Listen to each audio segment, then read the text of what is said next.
But in our culture, it's not normal to say, I'm depressed, I'm sad, I'm anxious. So I still don't have an outlet to talk to someone. And I'm talking like I'm going to school like, and I just feel like empty, bro. Mm. I'm walking to school every morning. And then one time I got injured. So now I'm hobbling to school on crutches. And I remember, bro, I was about to break down. I almost fell in an intersection. And this lady stopped. She said, get in my car. I'm like, I don't even know you. You know what I'm Mm. saying? She's like, no, I'm taking you to school. She seen me with my backpack. So yeah, and it was just tough, bro.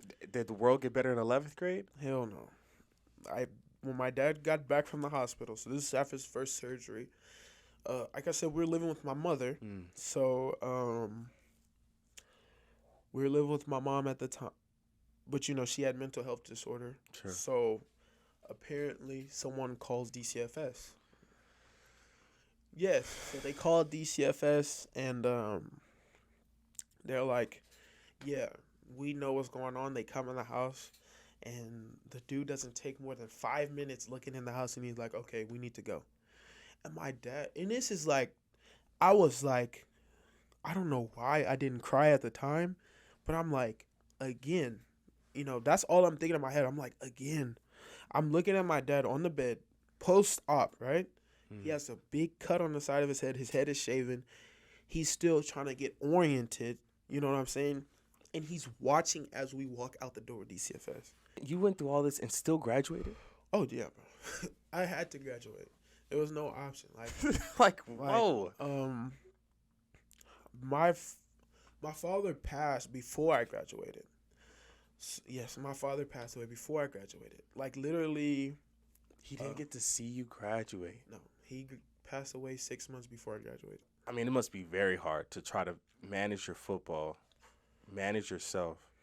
You don't really confide to your teachers, hmm but you do seem like you have this consistent uncle.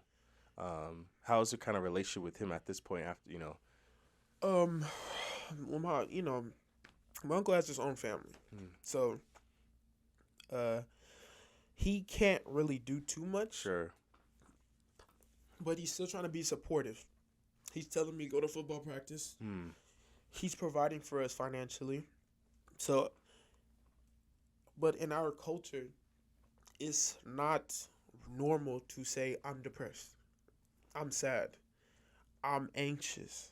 So I still don't have an outlet to talk to someone. And I'm talking like I'm going to school like, and I just feel like empty, bro. Mm. I'm walking to school every morning. And then one time I got injured. So now I'm hobbling to school on crutches. And I remember, bro, I was about to break down. I almost fell in an intersection. And this lady stopped. She said, get in my car. I'm like, I don't even know you. You know what I'm Mm. saying? She's like, no, I'm taking you to school. She seen me with my backpack. So yeah, and it was just tough, bro. Like I said, looking back, I was distraught. No one knew any of this was going on? No one talks to me because I don't say anything. So, I mean, Dude, you're strong, man. Like, like the strength to have to be able to go and to endure, right? Mhm. You're to persevere and just and still just keep on like the survivor type of mentality that you are that you're built with. I could not imagine a 10th grade something like that being the perspective. Man, that's yeah, man, that must have been really hard. Um, did the world get better in 11th grade? Hell no. I When my dad got back from the hospital, so this is after his first surgery. Like I said, we were living with my mother, Mm. so we were living with my mom at the time. But she had mental health disorder, Sure. so apparently someone calls DCFS. Yes, so they called DCFS, and they're like, "Yeah, we know what's going on." They come in the house, and the dude doesn't take more than 5 minutes looking in the house, and he's like, "Okay, we need to go." And my dad, and this is like, I was like, I don't know why I didn't cry at the time, but I'm like, again. You know, that's all I'm thinking in my head. I'm like, again. I'm looking at my dad on the bed, post-op, right? He has a big cut on the side of his head. His head is shaven. He's still trying to get oriented. You know what I'm saying? And he's watching as we walk out the door with DCFS. And I'm just like, I'm in the car, and I'm like, what? And I'm like, this isn't real. You know what I'm saying? It feels like you're living in a movie. I'm like, what is going on? You know what I'm saying? And we get to the place, and I'm like, I asked the lady, I'm like, why did you take us from my family? Like, why you take us from my dad? And she's like, I don't have any answers for you right now. We're going to take you guys to your, group homes. I'm like, group homes? So why, like, we're going to be together? She's like, no, we have to take you guys separately places because you guys are different ages. I'm like, what? Like, like I said, at this time, all I know is family. So it's like, you're taking me away from my brothers, and I'm tripping. I'm in there tripping, like what are y'all doing this for? Like, my dad didn't do anything. You know what I'm saying? I understand, like, when DCFS comes to an abusive home, when DCFS comes to a neglectful home. My mother had problems, but she wasn't neglectful. And in all her, mental health, she still fed us. She washed our clothes. She made sure we get to school. She didn't have a car, but she used to walk my two little brothers to school. You know what I'm saying? So I'm like, this is a crazy world, you know what I'm saying, where you would take someone from a family that actually cares about them, you know what I'm saying? So, and that's where I grew, like, my hatred to authority. So I started, like, disliking police officers. I'm like, okay, I don't, I'm not disrespectful, but I also don't respect you. You know what I'm saying? So it's hard to, yeah, bro. When that happens, they put your brothers and you in a group. Do you have a cell phone? I do. Okay, Oh yeah, I have a cell phone. And at this time, I actually got my first girlfriend. So she was in LA, I was in San Fernando Valley, and shout out to her because she was a really good person. She was really like, it's gonna be okay, like, and she was like my rock at that time. You know what I'm saying? Sure. So she was calling me every day, like, oh, do you need anything? Like, and where were you? Like, are you just in this random place with just a bunch of other dudes? Like, hey, what's up, guys? Like, what? What's that? Like, what? Like, I'm not sure how that process works, but I'm in San Fernando Valley. I don't remember the name of the group home, but it was a pretty clean place. It wasn't like any problems for me or anything like that. Granada Hills is the specific area. That's good though, but you still can communicate to your family, right? Not my brothers. I still talk to my dad. I was talking to my dad almost every day. You know what I'm saying? But like, unfortunately, like, me being away from home, I started to see a different life. So I'm like, we were struggling. I'm not struggling here. So I started to like it. I'm not gonna lie. I started to like it. Yeah. I imagine so. And like, one thing that my dad was mad at me for is, like, if I ever missed a day to call him, because you gotta think, like I said, he's post-op surgery. I know in his head he's like, idle. He can't do anything. Yeah, in his head he's like, I can go any day. Why aren't you calling me? But back then, I'm not thinking like that. Now I understand. But back then, I'm like, like, we're going to be together again. You know what I'm saying? So, yeah. Weird, different environment. Not weird. It was a different environment from LA, like, totally. But it's still, like, to be honest, I'm not even, outside of the group home, I'm not really paying attention to what's going on. Because I'm really just thinking about, like, okay, when am I going home? You know what I'm saying? Yeah. How long were you there? I think I was there for like half a year. Okay, so yeah. It was like some time, 6 months. It was half a year, but half a year, and then I moved in with one of my friends. So I moved in with one of my friends before my dad got us back. So at this time, I started going to Granada Hills High School, and then but I didn't like it. And I was on the phone with my social worker all the time, like, I need visitation. I need to go home. You know what I'm saying? So I end up starting to get, what is that called? Like, you get day passes. I would go see my dad. I would go back to LA, and I even, no cap, I was going to Dorsey High School from Granada Hills every day. So I'm up at 5 a.m. because the environment was too different for me. I should have went to Granada Hills High School. Now I think about it. Sure. But I'm like, I don't wanna be here. So it was weird to me. You're thinking that you're gonna be getting out soon anyway, so you're probably thinking like, oh, you won't not have to swap schools again. I don't want to do that. Yeah, right? yeah, I'm chilling on that. So I'm getting on the bus at 5 in the morning, and everybody asking me like why didn't you just stay over there? I'm like, because I didn't want to. You know what I'm saying? Like, it's weird over there. Yeah, I was making that sacrifice, but they were like, the group home was providing me with bus tokens and stuff like that, because they wanted to make it as comfortable as possible. So it was cool. But you went through all this and still graduated? Oh yeah, bro. I had to graduate. There was no option. Whoa. My father passed before I graduated. Yes, my father passed away before I graduated. Like, literally, He didn't get to see you graduate. no, he passed away 6 months before I graduated. So I'm 17. Please tell me you're at least back home. No, yeah. I was actually like 12th grade year we moved, because my dad had got sick again. After we got back from the group homes, right? We're in an apartment right next to Dorsey, which is pretty good, so I don't have to go too far. My brothers catch the bus up the street to Audubon. And then my little brother, I think it's called Olympic Elementary School, my youngest brother, and my autistic brother, they had a program there for special education students.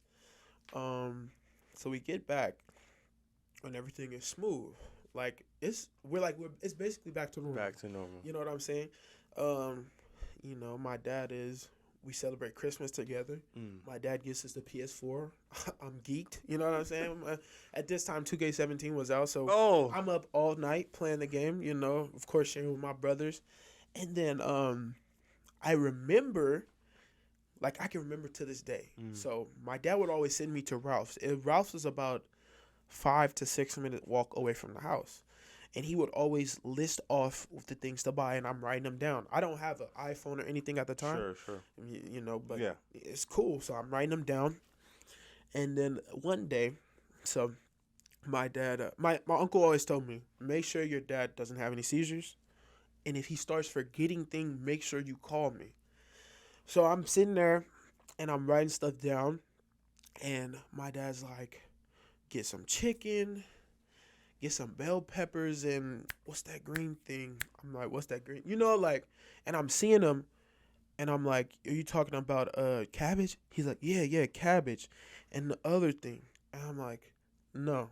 You know what I'm saying? Like, what's going on? So I call my uncle. I'm like, yeah, he's starting to be forgetful. So apparently one day when I was at school, my uncle came to see my dad, and they were having a conversation, right? And then he had a seizure that same day. So my dad goes back into the hospital, and I believe this is his second surgery, but this is brain surgery. You know what I'm saying? So it's not like to this day, my uncle would tell me like, oh, like your dad would always say like, if it was arm, he's giving away his arm so he can be all right. You know what I'm saying? But it's brain surgery. So they're taking pieces of him every time he goes back to the hospital. So he goes back in, and at this time, I'm back to taking care of my brothers, because my uncle lives all the way in Pasadena. He has his own family in Pasadena. My dad had a friend named Billy, who's a great family friend. He would spend some nights with us, but he can't because he has his own stuff. Right. So for about a period of like a month and a half, 2 months, I'm taking care of my brothers by myself. Got to keep the house clean. Yeah. Got to wash the clothes. Got to make sure everybody gets to school. Fortunately, my brother was smart enough to take the bus by himself, and my other two brothers went to school no more than 15 minutes walking distance. But I'm taking care of my brothers again. And my mom is your mom is not around. Not around. So, because after we went into DCFS, they said she can't be around. She's not mentally stable. So, all this is happening. That's just like, that's just not like, that's just crazy that she can't be around her own children. Like, I get it. I mean, I get it. I'm sorry. Yeah, Go on. we don't. I don't want to intrude. It's okay. Like, But shoot. that's rough. Yeah. Still love her to this day. Of I just course, see man. my mom maybe not too long ago. She's doing very good. So, yeah, like I'm back to taking care of my brothers. Yeah. But at this point, I'm over it. I never told my uncle this because if I did, I'd probably be dead. Sure. But I'm ditching school. Mm. I'm staying home. I'm with my girlfriend because she's still around. You Right. know what I'm saying? And I'm like, basically, I'm falling into the stereotypes. I'm gambling at school. I'm going to the movies. You know what I'm saying? I was a chip seller, so I had money of my own. Sure. So I'm buying stuff that I don't need, shoes, and I'm just falling out of love with the whole idea that things are gonna get better. Mm. I'm like, I'm just gonna have fun at this point. YOLO. Yeah, I'm gonna have fun at this point. Mm. And that's how I was living. And my dad finally came home, but this time it was different. He wasn't talking to me. I'm like, why isn't my dad talking to me? He barely can function. My aunt has to move in and take care of my dad. So my dad is basically bedridden. And I'm like, this isn't real. You know what I'm saying? One thing my dad even was able to do, as he was bedridden. So as I was a kid, my dad would always grab my rose. This is funny. My dad would grab my rose and like to be playful. You know what I'm saying? So I'm holding my dad up while we're changing him, right? Mm. And he starts laughing and he grabs my rose. I'm like, what? It let me know that he was still here, bro. It's crazy, bro. It's really crazy. Yeah, he was still here, bro. It's crazy. Man, that's rough, man. Yeah, bro. Yeah. It was crazy.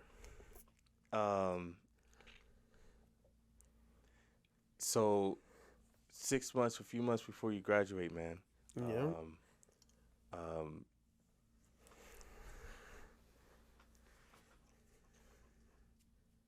Man, I imagine that must have been like a huge accomplishment, man. Like just Yeah, bro. I mean, I remember getting home from graduation and just like going to the restroom and I cried my eyes out. I was like, I'm seeing everybody with their families. And I'm like, damn, I knew that if my dad was here, we'd have a party right now. yeah. You know what I'm saying? Because my dad always talked about, like graduation. These are milestones. Like, when you have graduation, Yeah. we're turned. You know what I'm saying? When you have your first kid, it's going to be a party. So, I don't get these opportunities to share with him. So I'm like, damn, like my friends have all their cousins and aunts and my family is not close anymore. Right. So my aunt was there. Her name is they call her Virginia, but her real name is Virginie, but she's there. My autistic brother is there. And we go to Chinese Express and I celebrate my graduation with my friends too. So I mean that was cool, but Yeah. I just know it's not the same as if I would have had my family there. You know what I'm saying? So it was crazy, man. It was crazy.